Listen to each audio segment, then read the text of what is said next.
Hello, good afternoon to all. आता आपल्याला काय बघायचं आहे तर ESPचा फर्स्ट चॅप्टरचं लास्ट लेक्चर बघायचं. ठीक आहे.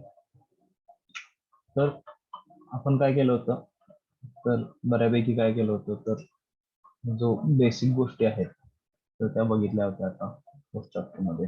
ओके. तर आपल्याला रिमेनिंग जी गोष्ट आहे ते लास्ट लेक्चर असेल फर्स्ट चॅप्टरचं. तर तुम्हाला पुढून इथून पुढच्या पण सिलेबस मधून असं लक्षात येईल की यातल्या मधल्या बऱ्याचशा गोष्टी काय झालेल्या आहेत आपल्याला झालेल्या आहेत. ओके. स्क्रीन शेअर करतो, आपण नेक्स्ट बघू काय. लास्ट टाइम आपलं काय झालं होतं बघा जरासं. ठीक आहे. तर बघा आपण टिपिकल अर्थ रेजिस्टन्स व्हॅल्यूज पर्यंत आलो होतो. शेअर करतो तुम्हाला मी. Okay, here it is. बघा, तर आपण कशापर्यंत आलो होतो, टिपिकल अर्थ रेजिस्टन्स व्हॅल्यूसाठी आलो होतो. ठीक आहे. तर याच्यामध्ये काय असेल बघा की डिफरंट सिस्टीम दिलेल्या आहेत. मग त्यामध्ये पॉवर स्टेशन असेल, सबस्टेशन असेल, डोमेस्टिक इन्स्टॉलेशन असेल किंवा ओव्हरहेड इन्स्टॉलेशन असेल. प्रत्येकासाठी काय केलेलं आहे, एक लिमिट दिलेलं आहे. अर्थ रेजिस्टन्सचं काय केलेलं आहे, एक परमिसिबल लिमिट दिलेलं आहे. तर ते किती असेल बघा. जर पॉवर स्टेशन असेल 0.5, सबस्टेशन असेल 1, डोमेस्टिक म्हणजे रेग्युलर इन्स्टॉलेशन असेल तर 5 to 8 ओहम, आणि जर OH असेल म्हणजे ओव्हरहेड लाईन असेल तर 1 ओहम. ओके. पण त्याच्या अगोदर आपल्याला काय म्हणायचं आहे बघा, अर्थिंगची डेफिनेशन काय म्हटलंय, अ कनेक्शन टू द इथं वाचा, a connection to the general mass of earth is by means of earth electrode. Okay. म्हणजे अर्थ इलेक्ट्रोडच्या मदतीनं आपण काय करतो, जे अर्थ जनरल मास आहे त्याच्यामध्ये जे कनेक्शन करतो त्याला काय म्हटलं गेलंय, अर्थिंग असं म्हटलं गेलं. बघा पुढचं काय म्हटलं, an object is said to be earth when it is electrically connected to an earth electrode. ठीक आहे. म्हणजे ऑब्जेक्ट जर कधी अर्थ बाय म्हटलं जातं तर जेव्हा तो काय कनेक्टेड असतो तर इलेक्ट्रिकली अर्थ इलेक्ट्रोडला काय असतो, कनेक्टेड.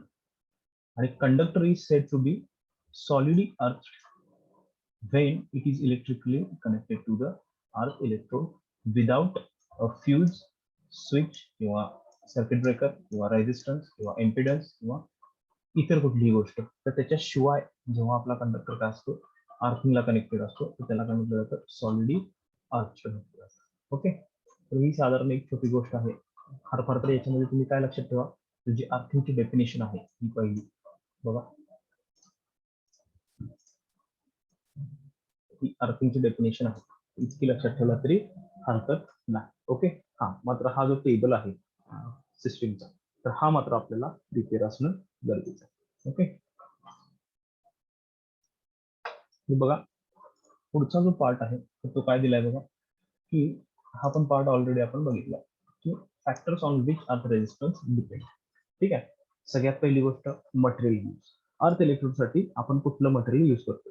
जर कॉपर प्लेट यूज करत असू तर आपल्याला बेटर अर्थिंग मिळेल. कॉपर वायर जर यूज करत असू तरी सुद्धा आपल्याला बेटर अर्थिंग मिळेल. ठीक आहे. GI प्लेट किंवा GI वायर जर यूज करत असू तर आपल्याला कॉपर पेक्षा सुद्धा काय मिळेल, अर्थिंग जे आहे ते जरासं पुअर क्वालिटी मिळेल. म्हणजे सगळ्यात पहिली गोष्ट आली काय, तर मटेरियल वरती डिपेंड करतात. ठीक आहे. दुसरं size of earth electrode and earth wire. ठीक आहे. बिगर साइज प्लेट और pipe is use to thick wire is use to earth connection, it will have low resistance. आपल्याला माहित आहे हा formula, R is equal to rho into L by A. ठीक आहे. हे जितकं आपलं एरिया जास्त असेल, थोडक्यात साईज जास्त असेल तितकं आपला रेजिस्टन्स कसा असेल, कमी असेल. तर हे कसं आहे, इनव्हर्सली प्रोपोर्शनल आहे. त्याच्यामुळे हे कशावरती डिपेंड करतं, की साईज वरती डिपेंड करतं. मग साईज म्हणजे कसली, प्लेट यूज करत असतो तर प्लेटचा एरिया येईल, पाईप यूज करत असू तर पाईपचा क्रॉस सेक्शनल एरिया येईल, वायर यूज करत असू तर वायरचा सुद्धा काय येईल, क्रॉस सेक्शनल एरिया येईल. ओके. थर्ड आहे टेम्परेचर. ऍटमॉस्फेरिक टेम्परेचर जे आहे ते काय होतं, इथं डिपेंड करतं. काय म्हटलंय बघा, if the atmospheric temperature is high the soil will contain low moisture and hence earth resistance high earth resistance value. आपल्याला माहिती आहे, आपण त्याच्यामध्ये शिकलो की जेव्हा इथं काय असतो, मॉइश्चर कंटेंट असतो बघा, जेव्हा काय असतो ओलसरपणा असतो तर तेव्हा आपलं अर्थ रेजिस्टन्सची व्हॅल्यू कशी असते, कमी असते. जेव्हा इथे काय असतो मॉइश्चर कंटेंट असतो तेव्हा आपल्या अर्थ रेजिस्टन्सची व्हॅल्यू काय असते, कमी असते. पण जेव्हा ही मॉइश्चर कमी होतं तेव्हा आपल्या अर्थ रेजिस्टन्सची व्हॅल्यू काय होते, इन्क्रीज होते. ओके, मग ही मॉइश्चरची व्हॅल्यू कशामुळे पहिल्यांदा कमी होते किंवा ही क्वांटिटी कशामुळे कमी होते, तर महत्वाचं म्हणजे टेम्परेचर. आता टेम्परेचर म्हणजे काय, तर काही असे एरिया असतात म्हणजे थोडक्यात आपण जर साऊथ साईड पकडली इंडियाची, तर किंवा जर हा पट्टा पकडला गुजरात किंवा राजस्थान ही साईड पकडली, तर याच्यामध्ये पण काय असते बघा, की तिथं टेम्परेचर जे आहे नॉर्मली टेम्परेचर ऍटमॉस्फरिक टेम्परेचर कसं आहे, खूप जास्त आहे. त्याच्यामुळे तुम्हाला सॉइल मध्ये काय मिळणार नाही, मॉइश्चर मिळणार नाही. तुम्हाला ते आर्टिफिशियली तयार करावं लागेल. म्हणजे आपण वॉटर पोरिंग किंवा वॉटर टॅप तिथं ठेवावं लागेल. ठीक आहे, पण ते जर नसेल तर तुमच्या नेग्युलर टेम्परेचरमुळे जे आहे ते मॉइश्चर सुद्धा काय होऊन जाईल, निघून जाईल. आणि जर मॉइश्चर निघून गेलं तर नक्कीच तुमचा अर्थ रेजिस्टन्स जो आहे त्याची व्हॅल्यू काय होईल, इन्क्रीज होईल. ओके, बघा चौथा जो आहे तो मॉइश्चर किंवा वॉटर कंटेंट. बघा आता सांगितलं तेच, मॉइश्चर किंवा वॉटर कंटेंट असेल जास्त तर नक्कीच तुमच्या अर्थ रेजिस्टन्सची व्हॅल्यू कमी असेल आणि आपल्याला ती कमीच लागते. ओके, पुढं तर तो आहे डेप्थ ऑफ अर्थ इलेक्ट्रोड. बघा आता डेप्थ जितकी जास्त असेल तितका रेजिस्टन्स आपला काय असेल, लेस असेल. बघा डेप्थ जितकी काय असेल अर्थ इलेक्ट्रोडची जास्त असेल तर आपला रेजिस्टन्स कसा असेल, कमी असेल. कारण आपल्याला एक लक्षात येतं की जसं जसं आपण जमिनीमध्ये डेप्थ मध्ये जाऊ तसं तसं आपल्याला मॉइश्चर कंटेंट मिळत जातं. त्याच्यामुळं ते बरोबर डिपेंडंट आहे. जितकी डेप्थनं आपण खाली जाऊ तितक्या डेप्थनं आपल्याला मॉइश्चर कंटेंट मिळेल. जितक्या मॉइश्चर कंटेंट जास्त मिळेल तितक्या आहे ना आपलं काय होईल, की आपला जो अर्थ रेजिस्टन्स आहे त्याची व्हॅल्यू काय होईल, कमी होऊन जाईल. ओके, ठीक आहे. बघा ह्या गोष्टी ऑलरेडी आपण कशामध्ये शिकलोय, ईएमडब्ल्यू मध्ये शिकलोय. म्हणून या अशा गोष्टी आपल्याला काय पडतात, उपयोगाला पडतात. सगळ्यात महत्वाची गोष्ट, हा जो इलेक्ट्रिकल सबस्टेशन प्रॅक्टिस हा जो सब्जेक्ट आहे हा ऍप्लिकेशन बेस्ड आहे. आता ऍप्लिकेशन बेस्ड म्हणजे काय, जे आपण 5व्या सेमिस्टर पर्यंत शिकलो तर त्या गोष्टींचे जे बेसिक कॉन्सेप्ट आहेत किंवा त्या गोष्टींचे जे ज्याला काय म्हणतो आपण वर्किंग प्रिन्सिपल्स आहेत, ऍडव्हान्टेजेस आहेत, ह्या गोष्टी आपल्याला इथे अप्लाय करायच्या. इथे तुम्हाला नवीन काहीही बघायला मिळणार नाही. फक्त एकच गोष्ट नवीन बघायला मिळेल ती म्हणजे या पूर्ण सिलेबस मधला शेवटचा चॅप्टर, तो म्हणजे GIS, gas insulated system. Okay, gas insulated substation असतील. तोपर्यंत तुम्हाला ह्या सगळ्या गोष्टी काय असतील, परिचित असतील. म्हणून जरासं पाठीमागे जाऊन सॅप किंवा ईएमडब्ल्यू असेल किंवा ट्रान्सफॉर्मर बद्दलची सगळ्यात महत्वाची म्हणजे ईपीटी असेल, तर या गोष्टी जरासं काय करत चला, रीड करत चला. तुम्हाला फार तर ह्या मी जे शेअर करतोय नोट्स याच्यापेक्षा सुद्धा सोपी गोष्टी तुम्हाला त्या सब्जेक्ट मध्ये मिळतील. ओके, ठीक आहे. बघा पुढे जो पॉइंट आहे तो काय आहे बघा, मेथड्स टू रिड्युसिंग अर्थ रेजिस्टन्स. आता ह्या रिड्युसिंगच्या अर्थ रेजिस्टन्स रिड्यूस करायच्या मेथड सुद्धा आपल्याला ऑलरेडी माहिती आहे, पण तरी सुद्धा ते आता आहेत म्हटल्यानंतर आपण बघू कुठल्या कुठल्या आहेत. ठीक आहे, अरे स्क्रीन डेट झाली. ओके,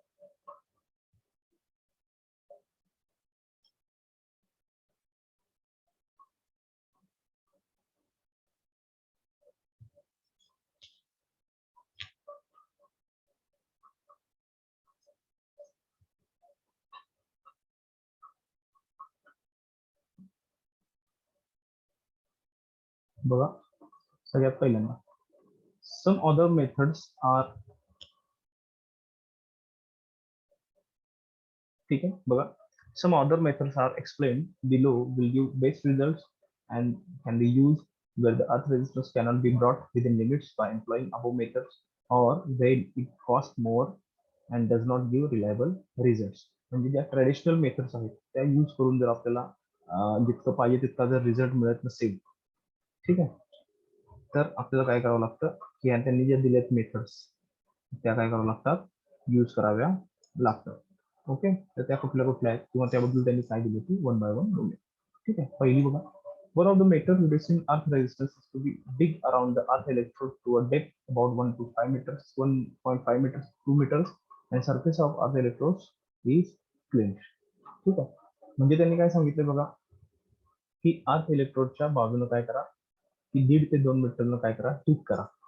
ठीक आहे, आणि त्याच्यानंतर काय करा, तुमचा जो अर्थ इलेक्ट्रोड आहे तो काय करा, क्लीन करा. ठीक आहे, त्यानंतर काय म्हटलंय, देन द पीट is sprinkled with a water containing dissolve salt nearly 5 kg. तर त्याच्यामध्ये काय करा, 5 किलो जवळपास काय करा, मीठ जे आहे ओलसर मीठ, ते मीठ काय करा त्याच्यामध्ये फिल करा. ठीक आहे, त्याच्याबरोबर काय करा, पावडर्ड कोक आणि सॉफ्ट अर्थ म्हणजे काय की त्याला काय म्हणतात मऊ माती आणि जे आपल्याला पावडर मिळते बघा अर्थिंग पावडर ज्याला आपण म्हणतो हे पावडर कोक हे दोन्ही त्याच्यामध्ये काय करा फिल करा. ठीक आहे. आता याच्यामुळे काय होतं की तुमचा जो अर्थ रेजिस्टन्स आहे हा कन्सिडरेबली काय होतो कमी होतो. त्या गोष्टी आपण ऑलरेडी बघितल्यात पण तरी सुद्धा त्यांनी ही स्पेशल मेथड म्हणून इथं आपल्याला काय केलंय सांगितलंय. बघा ही मेथड लक्षात येते का मी तिथं एक लाईन ड्रॉ करतो. बघा येलो लाईनच्या वरती आहे ही पहिली मेथड.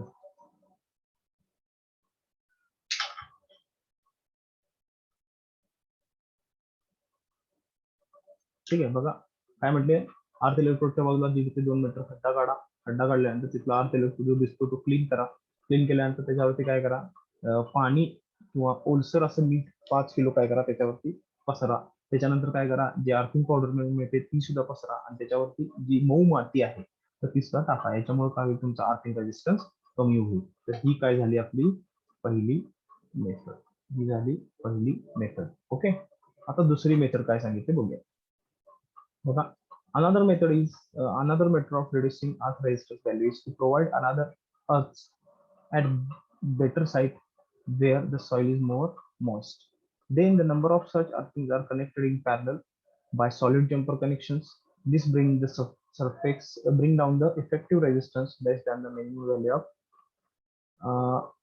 any one earthing. हे काय असते सांग बघा ही दुसरी मेथड. ओके. आता दुसऱ्या मेथड मध्ये काय सांगितलंय बघा. दुसऱ्या मेथड मध्ये काय सांगितलंय की त्याच्या शेजारीच सॉइल शोधा. अशी सॉइल शोधा की ज्याच्यामध्ये काय असेल की मॉइश्चर कंटेंट असेल. ठीक आहे. किंवा सगळ्यात बेस्ट जर तसं सापडत नसेल तर काय करा त्याच ठिकाणी अजून जास्त इलेक्ट्रोड सॉरी बघा नंबर ऑफ इलेक्ट्रोड काय करा त्या ठिकाणी इन्स्टॉल करा आणि ते सगळ्या नंबर ऑफ इलेक्ट्रोड आणि जुना इलेक्ट्रोड या सगळ्यांचं कनेक्शन जे आहे तर ते कसं करा पॅरलल करा. बरोबर आहे ना. कारण जेव्हा आपण इलेक्ट्रोड्स किंवा जेव्हा आपण रेजिस्टन्सेस काय करतो पॅरलल मध्ये कनेक्ट करतो तेव्हा त्याचा इक्वॅलंट रेजिस्टन्स हा काय असतो फारच आपल्याला कमी मिळतो. मी याच्यामध्ये तुमची कॉस्ट मोर होऊ शकते पण तुम्हाला परमिसिबल लिमिट मध्ये अर्थिंग सुद्धा काय होऊ शकतं इथं मिळू शकतं. तर ही आहे second method. Okay. Third method. In above methods of reducing earth resistance value may not be useful in sandy or rocky areas. In such areas, modern method of earthing is used. आता ह्या गोष्टी कुठं use होतात तर जिथं normal soil आहे त्या ठिकाणी. जिथं सँडी म्हणजे कसं जिथं वाळू प्रदेश आहे म्हणजे कुठला मगाशी मी सांगितलं वाळवंटाचे वगैरे प्रदेश आहे किंवा रॉकी कंडिशन आहे दगड खूप मोठे कठीण दगड आहे त्या ठिकाणी काय होत नाही अशा प्रकारच्या मेथड्स यूज होत नाही. मग त्यावेळी काय करावं लागतं आपल्याला तर ही तिसरी मेथड दिली. In this method, a hole of 19 mm diameter is made with the help of pneumatic or electric hammer. In such holes, either GI pipes or copper pipes of 19 mm diameter and approximately 2 meter in the length are put. The number of such length being 8 to 10. When the first length goes down, another length is screwed on the top of the first and driven down again. The process continues till desired depth of 9 to 10 meters is achieved.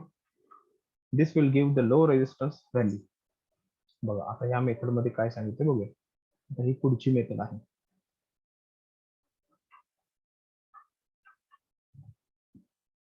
ठीक आहे. ही किती method आहे तिसरी method.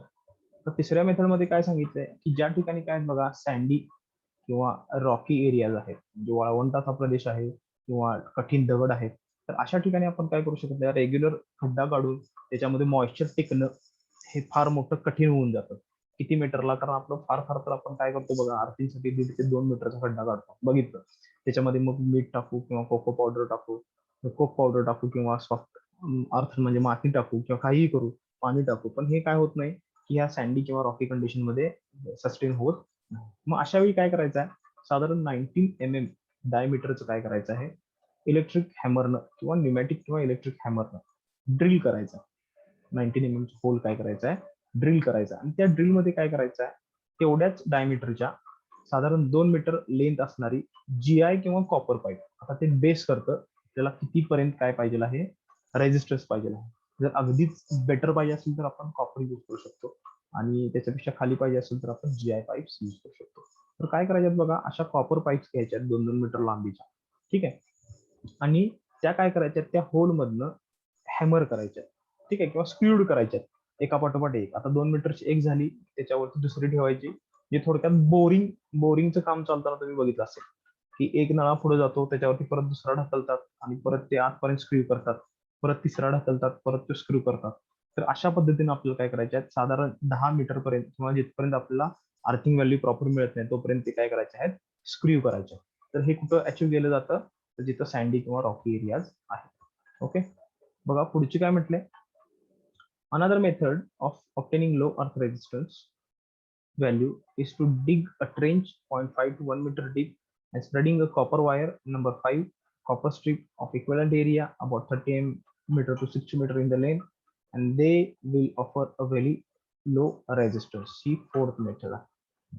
काय करायचं आहे, एक थोडक्यात ट्रेंच म्हणजे कसा, असा गटर टाईप काय करायचं आहे, एक ट्रेंच तयार करायचं, आणि ह्या ट्रेंच मध्ये काय करायचं आहे, नंबर 5 नंबरची कॉपर वायर किंवा कॉपर स्ट्रिप्स आपण ज्या बघितल्या होत्या बघा, कॉपर स्ट्रिप्स, तर ह्या कॉपर स्ट्रिप्स त्याच्यामध्ये ले डाऊन करायच्या, ठीक आहे. किती मीटर, जवळपास 30 ते 60 मीटर पर्यंत.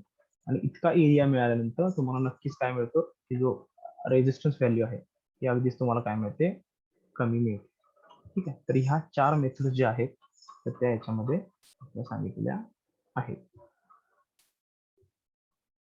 ठीक आहे. बघा लक्षात आले का मेथड्स, मी पुन्हा एक्सप्लेन करतो. नॉर्मल मेथड्स होत्या त्या मगाशी बघितल्या, त्या फॅक्टर्स मध्ये म्हणून बघितल्या त्या मेथड होत्या. दुसऱ्या मेथड, ही पहिली जी मेथड होती याच्यामध्ये काय केलं बघा, 1.5 ते 2 मीटर काय करायचं, इलेक्ट्रोडच्या बाजूला खड्डा हे करायचा, त्याच्यामध्ये काय करायचं, 5 मीटर ओलं मीठ टाकायचं, मीठ टाकल्यानंतर त्यात कोक पावडर टाकायची आणि माती टाकायची, याच्यामुळे तुमचा अर्थ रेजिस्टन्स कमी होतो. दुसरी, तर तुमचे तिथं काय करायचे, नंबर ऑफ इलेक्ट्रोड्स तिथं इन्स्टॉल करायचे आणि सगळे एकमेकाला पॅरलली कनेक्ट करायचे, कारण रेजिस्टन्स जेव्हा पॅरल मध्ये कनेक्ट होतात तेव्हा त्याचा अर्थ रेजिस्टन्स कमी होतो.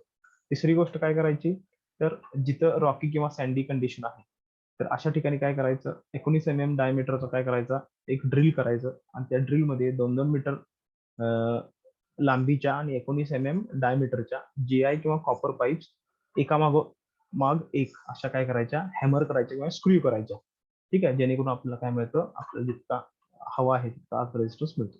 आणि चौथी गोष्ट काय करायची, की साधारण 5 मीटर 0.5 मीटर ते 1 मीटर खोलीचा एक काय करायचा, ट्रेंच तयार करायचा, आणि त्या ट्रेंच मध्ये कॉपर वायर तरी ले डाऊन करायची किंवा कॉपर स्ट्रिप ले डाऊन करायची, आणि साधारण 30 ते 60 मीटर लेंथ मध्ये, आणि एवढ्या लेंथला ते कनेक्ट करायचं. त्यामुळे आपल्याला काय मिळतो, अगदी मिनिमम अर्थिंग रेजिस्टन्स मिळून जातो.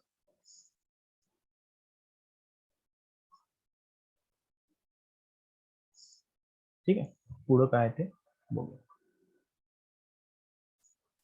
पुढे दिलाय provision of earthing as per I rule. Okay, आता आई रूल साठी काय म्हटलंय बघा, हा आई रूल 61 आहे, मे बी आपल्याला EMW मध्ये नव्हता की होता मे बी, बरं ठीक आहे. बघा पहिला काय पॉईंट म्हटलाय, the neutral conductor of 3 phase 4 wire system shall be earthed by not less than 2 separate and distinct connection with earth, both at generating station and substation. It may also earth at one or more points along the distribution system or service line.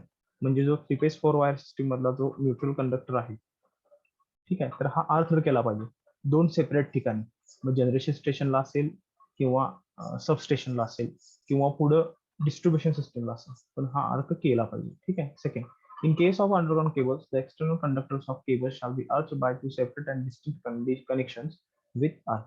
जर तुमचे underground cable असेल तरी सुद्धा काय केलं पाहिजे, जसं ओव्हरहेडला आपण अर्थिंग करतो तर त्याचप्रमाणे याला सुद्धा अर्थिंग प्रोव्हाइड केलं पाहिजे. थर्ड, द कनेक्शन विथ अर्थ मे include a link by means of the connection may temporarily be interrupted for purpose of testing or for locating the fault.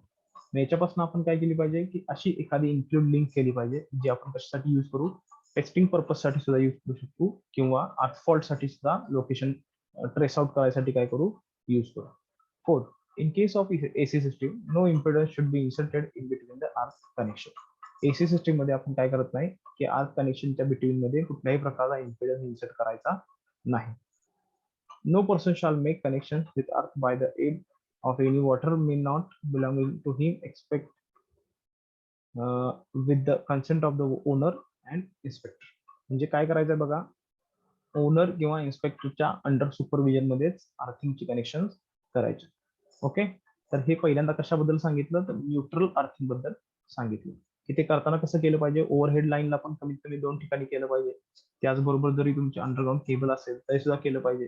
त्याचबरोबर ह्याच्यामध्ये काय केलं पाहिजे, एक लिंक अशी प्रोव्हाइड केली पाहिजे जी आपण टेस्टसाठी यूज करू शकू, त्याचबरोबर फॉल्ट लोकेशनसाठी पण यूज करू शकू. आणि सगळ्यात महत्त्वाची गोष्ट म्हणजे काय बघा, की एसी सिस्टमला जेव्हा आपण अर्थिंग करतो तेव्हा या अर्थ कनेक्शन मध्ये इम्पेडन्स कुठला यूज करायचा नाही. आणि सगळ्यात महत्त्वाचं काय, तर हे सगळ्या गोष्टी अंडर सुपरविजन करायच्या. ठीक आहे, पुढे दुसरा point. The frame of every generator, motor, and metallic parts of all transformers and any apparatus used for regulating or controlling energy and all medium voltage energy consuming apparatus shall be earthed by the owner by two separate and distinct connection with earth. जी metallic गोष्टी आहेत आपल्याकडे available, प्रत्येकाची body किंवा त्याला आपण frame म्हणतो, तर ह्या अर्थिंग केल्या पाहिजे. ठीक आहे, बघा, ऑल मेटल कास्टिंग्स और metallic covering containing protecting electric lines and apparatus shall be connected with earth and shall be joined connected across the junction boxes opening as the make good mechanical and electrical connections throughout the whole length. त्याचबरोबर metal casting जरी कुठले असतील किंवा covering असतील किंवा प्रोटेक्शनसाठी कुठल्या गोष्टी आपण यूज करत असू, तर त्या सगळ्याची जे मेटल गोष्टी आहेत या सुद्धा काय केल्या पाहिजेत, अर्थ केल्या पाहिजे. All earthing system shawl before electric supply lines apparatus are energized be tested for electrical resistance to ensure efficient earthing. जे अर्थिंग केलंय तर त्याचा अर्थ रेजिस्टन्स आपण सगळी ही सिस्टीम एनर्जाइज करायच्या आधी चेक केला पाहिजे की तो विदिन लिमिट आहे का. Fifth, all earth system belonging to supplier shall be tested for resistance on dry day during the dry season not less than once in every 2 year.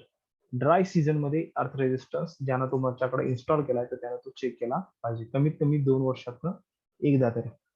ठीक आहे, कमीत कमी. तर ह्या गोष्टी कशामध्ये दिल्या आहेत, आय रूल 61 मध्ये दिलेल्या आहेत. ओके,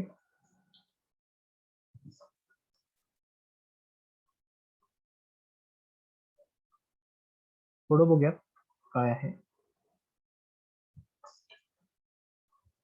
रूल 90 दिलाय अर्थिंगचा, तो काय आहे बघूया.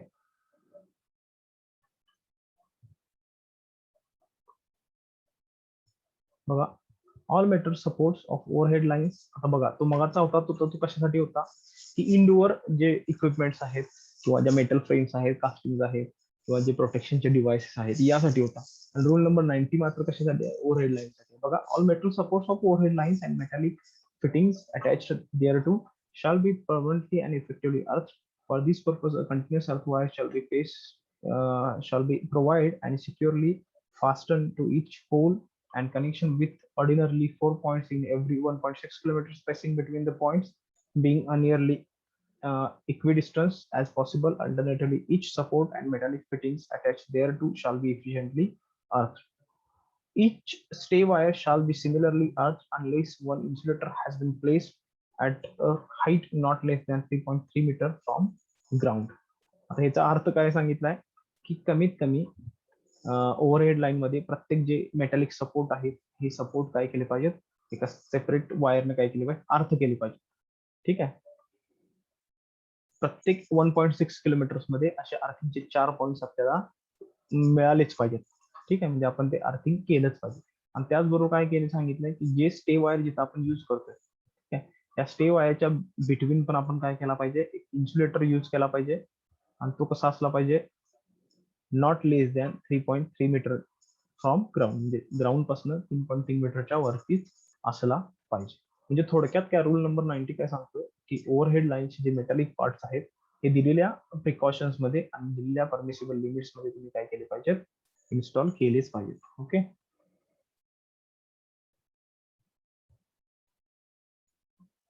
पुढचा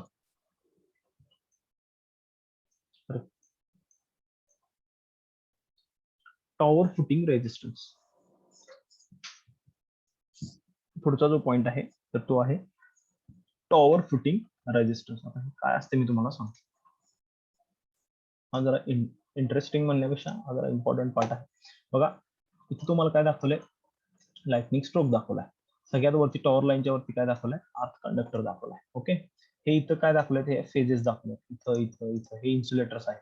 आणि याला जे आडवे आहेत हे, तर ह्याला काय म्हणायचं, क्रॉस आर्म्स म्हणायचं. ओके, हा पूर्ण काय झाला, इलेक्ट्रिक टॉवर. ओके, इथं काय म्हटलंय बघा, intended path of lightning stroke current, म्हणजे प्रत्येक ठिकाणी इथं काय केलेलं आहे, अर्थिंग प्रोव्हाइड केलेलं आहे. आता टॉवर फुटिंग रेजिस्टन्स कशाला म्हटलं जातं?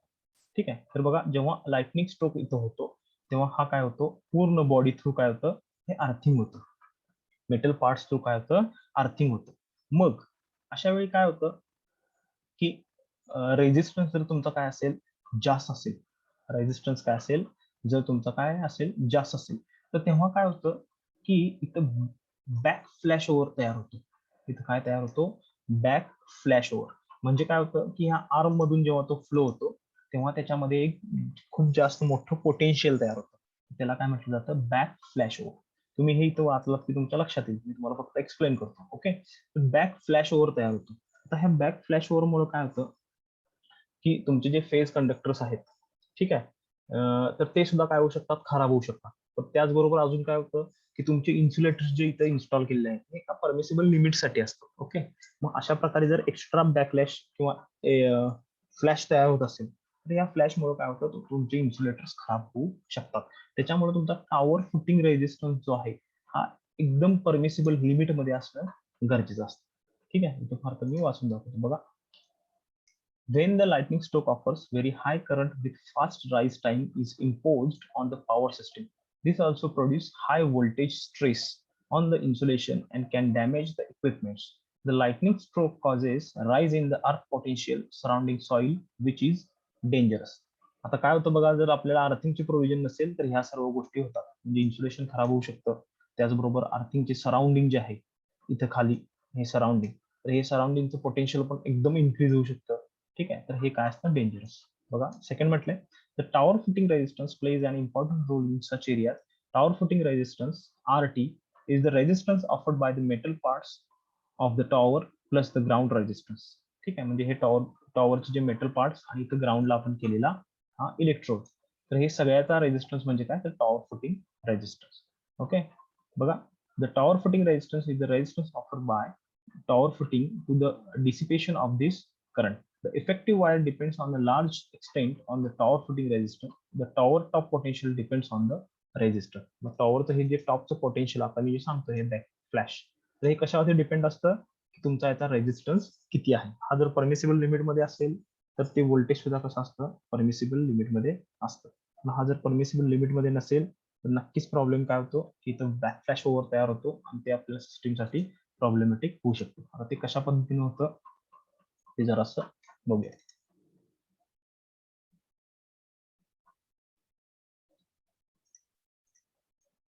बघा, तर काय होतं बघा, इथं सांगितलंय, if the tower footing resistance is not within permissible limit, आता सांगितल्याप्रमाणे, then even if a lightning stroke hits the earth wire and travels through the tower to the earth. बघा, म्हणजे काय झालं, लाइटनिंग स्ट्रोक वरच्या अर्थ वायर वरती पडल्यानंतर काय झालं, टॉवर थ्रू तो अर्थला काय झाला, ट्रॅव्हल झाला. The voltage developed at the cross arms of the tower, मगाशी सांगितल्याप्रमाणे, which is normally zero at zero potential. okay, which is normally at zero potential, could be so high as to produce backflash over. जशी मी सांगतोय ते इथे काय तयार होतो, backflash over, thus transferring this surge that should have been discharged to ground to the phase conductors and traveling on either side towards the power transformer, circuit breakers, switches, bus bars, etc., which may lead to then serious outages of the system. This backflash over process is illustrated in 2.12.2. Okay, तर मग अशी जी सांगितली तर त्यामध्ये ती दाखवलेली आहे, त्याला म्हणायचं back flash. Okay, back flash म्हणजे लक्षात आलं का, बघा क्रॉस आर्म्स मध्ये काय होतं, खूप मोठं व्होल्टेज तयार होतं आणि ती व्होल्टेज सर्ज काय जाते, पाठीमागे जाते, एखाद्या साईडला जाते. मग त्या साईडला आपलं काय असतं इन्स्टॉल, तर आपले प्रोटेक्टिव्ह डिव्हाइसेस असतात, तर ह्या प्रोटेक्टिव्ह डिव्हाइसला ते प्रॉब्लेम होऊ शकतो. ओके, मग काय केलं पाहिजे यासाठी, की आपला जो टॉवर फुटिंग रेजिस्टन्स आहे तर हा विदिन लिमिट असणं गरजेचं आहे. ठीक आहे, बघा, the earthing system of transmission line structures consist of the tower footing range includes metallic parts of the tower surrounded by its constant concrete foundation in soil and supplementary earthing electrodes such as vertical rods etc. हे generally आपण ज्या प्रकारचं earthing करतो त्या प्रकारचं earthing प्रत्येक टॉवरला काय केलेलं असतं, केलेलं असतं. ठीक आहे, बघा, the electrodes are selected depending. आता हे इलेक्ट्रोड सिलेक्ट करताना आपल्याला काय केलं पाहिजे बघा, प्रत्येक टॉवरची लोकेशन वेगळी असणार. प्रत्येक टॉवरची लोकेशन वेगळी आहे, म्हणजे त्या ठिकाणची जी सॉइलची कंडिशन आहे तर ती सुद्धा काय असणार आहे, वेगळी असते. मग डिपेंड करते कुठल्या टाईपचं मटेरियल तिथं युज करायचं किंवा किती साईजचा इलेक्ट्रोड त्या ठिकाणी काय करायचा, युज करायचा. ओके, पुढे काय म्हटलंय की फ्लॅशओव्हर हे जर कमी करायचे असतील तर आपल्याला काय केलं पाहिजे की टॉवर फुटिंग रेजिस्टन्स काय केला पाहिजे, विदिन लिमिट मध्ये ठेवला पाहिजे. तर टॉवर फुटिंग रेजिस्टन्स हा किती असतो बघा, EHV लाईन साठी 20 ओहम असतो आणि 10 ओहम कशासाठी असतो, तर HV लाईन साठी असतो. तर इतका काय केला जातो, प्रोव्हाइड केला जातो लाइटनिंग प्रोटेक्शन पासून.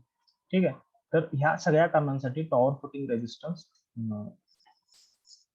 मेंटेन करणं हे फार मोठी गोष्ट असते. ओके,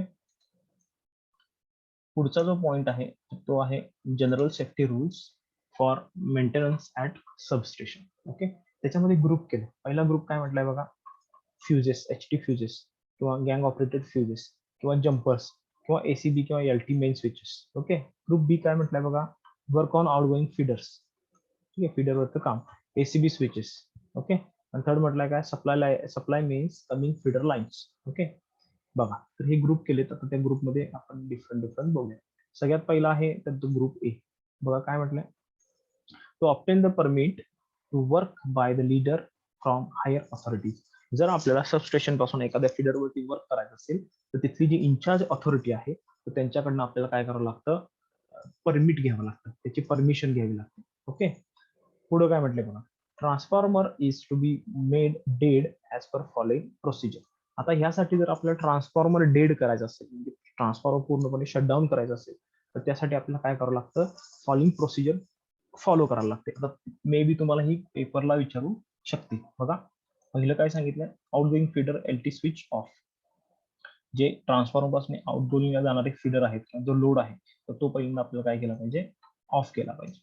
त्याच्यानंतर काय केलं पाहिजे, LTचे जे मेन स्विचेस आहेत तर ते आपल्याला काय केले पाहिजे, बंद केले पाहिजे. LTचे मेन स्विचेस म्हणजे काय, समजा जर हा असा ट्रान्सफॉर्मर असेल तर याची एक साइड HT असेल आणि एक साइड काय असेल, LT असेल. बरोबर आहे, ऑब्विसली HT साइडला काय असेल, इनकमिंग असेल. बरोबर आहे, आणि LT साइड म्हणजे काय असेल, तर तुमचं आउट असेल. बघा, तर सगळ्यात पहिला काय केलं, आउटगोईंगचे आपण LT स्विचेस काय केले, बंद केले. त्यानंतर LTचा जो मेन स्विच आहे इथं तर तो सुद्धा काय केला, आपण ओपन केला. ओके, त्यानंतर काय बघा, authorise person should wear insulated gloves. आता आपण मटेरियल शिकताना बघितलं की वेगवेगळ्या रेटिंगसाठी वेगवेगळे ग्लोव्ज असतात, 11 kV साठी, 33 kV साठी, त्याच्यापेक्षा जास्त साठी. ओके, पुढे operate switches with left hand which avoids injury due to sparking in the switches. शक्यतो कुठल्या हातानं ऑपरेट करायचं, तर लेफ्ट हँड. ओके, पुढे operate switches using smaller ladders. Okay, लहान लॅडर्स आपण काय करू शकतो, हे स्विचेस ऑपरेट करू शकतो. ऑपरेट गँग operated switches by wearing gloves. याचबरोबर आपण काय करायचे, गँग ऑपरेटेड जे स्विचेस आहेत तर ते सुद्धा काय करायचे, ऑपरेट करायचे. See that all the blades have been properly open. म्हणजे काय असतं बघा, म्हणजे थोडक्यात AB स्विच असतो बघा, हे असे जर ब्लेड असतील, ठीक आहे, आणि त्याला जर हे असे ब्लेड असतील, ठीक आहे, तर हे प्रॉपरली ओपन झालेत का हे बघणं, फॉर्मला अर्थिंग प्रोव्हाइड केलं पाहिजे. ठीक आहे, पुढे open the covers of all outgoing low voltage switches and observe that male female contacts have been properly disconnected. म्हणजे मग असे जसे ब्लेड डिस्कनेक्ट झालेत का, तर ते सुद्धा आउटगोइंगचे जे लो व्होल्टेज स्विचेस आहेत तर ते सुद्धा डिस्कनेक्ट झालेत का बघितलं पाहिजे. HR जे फ्युजेस आहेत तर त्या सुद्धा काय केलं पाहिजे, रिमूव्ह केल्या पाहिजेत. ठीक आहे, आणि हीच प्रोसेस आपण काय करू शकतो, पुन्हा स्टँड करताना रिव्हर्स करू शकतो. ओके, तर बघा जरासं इंटरप्ट झालं होतं, कसं ऐकू येतं तुम्हाला बघा.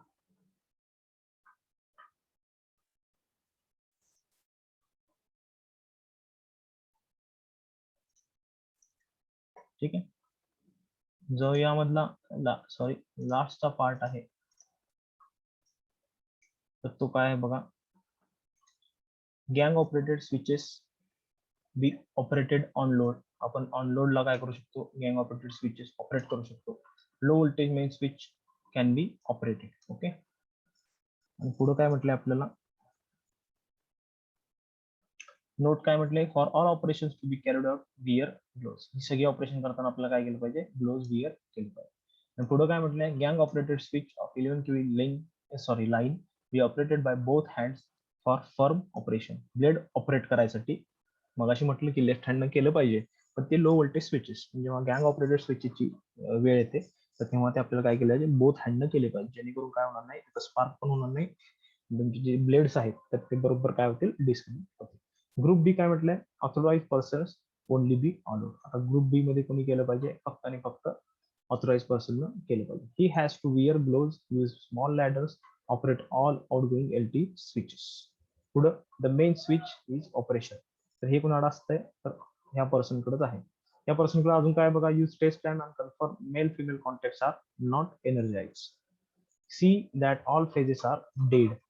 HRC fuses be removed from the feeder on which required work is to be carried out. Actual filter कुठल्या वर्क करायचं ते बघितलं पाहिजे आणि तो तिथल्या HRC fuses रिमूव्ह झालेत का नाही याची सुद्धा केली काय केली पाहिजे खात्री. Isolate the leads from LV lines, remove jumpers of overhead lines. Jump जे असतात तर जम्प सुद्धा काय केले पाहिजेत, रिमूव्ह केले पाहिजेत. त्याचबरोबर ज्या आयसोलेट LV लाईनच्या लीड्स आहेत तर त्या सुद्धा काय केल्या पाहिजेत, आयसोलेट म्हणजे बाजूला केल्या. Test the line with test lamp. Test लॅम्पनं लाईन टेस्ट केली पाहिजे. यूज डिस्चार्जिंग रॉड, म्हणजे अर्थिंग रॉड जे असतात तर ते डिस्चार्जिंग रॉड म्हणून मिळतात, तर त्याने सुद्धा काय केलं पाहिजे, चेक केलं पाहिजे. आणि ही पुन्हा जेव्हा आपलं वर्क फिनिश होतं तेव्हा हीच प्रोसेस आपण काय केली पाहिजे, रिव्हर्स केली पाहिजे. ऍक्च्युअली एकदा ही प्रोसिजर रीड आउट करा, तुम्हाला काय होऊन जाईल, समजून जाईल. या ठिकाणी आपला फर्स्ट चॅप्टर काय होतं, क्लिअर होतं. 6 मार्क्ससाठी फक्त चॅप्टर आहे, तर याच्यामध्ये खूप बेसिक गोष्टी आहेत. आपण नेक्स्ट लेक्चर पासून सेकंड चॅप्टर स्टार्ट करतो. ओके.